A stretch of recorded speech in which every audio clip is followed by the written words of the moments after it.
আর এক ফোনে বাংলা এবার আমরা একটু নজর রাখবো উত্তর 24 পরগনার গোপালনগরে। সেখানে মাথায় গুলি করে আত্মহত্যার চেষ্টা কনস্টেবলের। উত্তর 24 পরগনার গোপালনগরে রীতিমতো চাঞ্চল্য। রাতেই নাকি নাকা চেকিং চলছিল, নাকা চেকিং এর সময় আত্মহত্যার চেষ্টা করে সেই কনস্টেবল।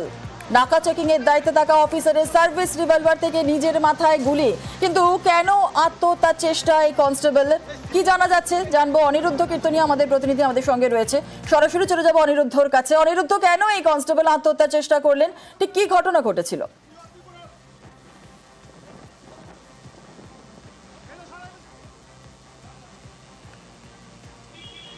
যে রয়েছে কর্মরত এই যার নাম বিভাস ঘোষ, সেই বিভাস ঘোষ গতকাল এই বনগা চাকদা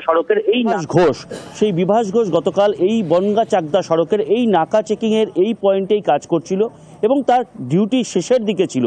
সেই সময় যখন অন্য পুলিশ কর্তারা এসে ডিউটি নেয়, অর্থাৎ এক পুলিশ কর্তা থেকে অন্য পুলিশ কর্তা যখন দায়িত্বভার গ্রহণ করছিল, সেই সময়ই এক পুলিশ অফিসারের সার্ভিস রিভলভার থেকে গুলি চালায় নিজের মাথায় এবং আত্মহত্যার চেষ্টা করে। আমি তোমায় দেখানোর চেষ্টা করবো জুলিলা, ঠিক এই ঘরেই,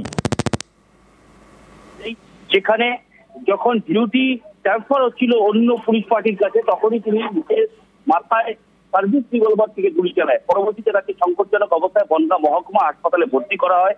বনগাঁ মহকুমা হাসপাতালে তার অবস্থা অবনতি হলে তাকে SSKM এ স্থানান্তর করা হয়। যদিও এই বিষয়ে বনগাঁ পুলিশ জেলার পুলিশ সুপার জানিয়েছেন যে এই কনস্টেবলের নার্ভের ওষুধ চলতো এবং ফ্যামিলিগত কোনো সমস্যা আছে কিনা সে বিষয়ে কিন্তু খতিয়ে দেখছে পুলিশ।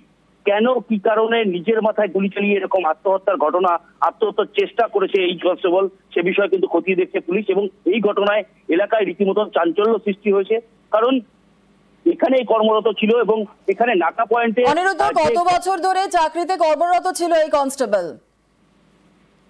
এখনো পর্যন্ত কিন্তু এই পুলিশ সূত্রে এখনো পর্যন্ত পাওয়া যায়নি যে কত বছর পুলিশের চাকরিতে যোগ দিয়েছিল, কিন্তু এখনো যে সূত্র মারফত খবর যে এখানে ডিউটিরত রয়েছে 1.5 থেকে 2 মাস আগে থেকে সে এখানে ডিউটিতে এসেছিল এবং গতকাল তার ডিউটির শেষ লগ্নে এসে এই ঘটনা ঘটেছে।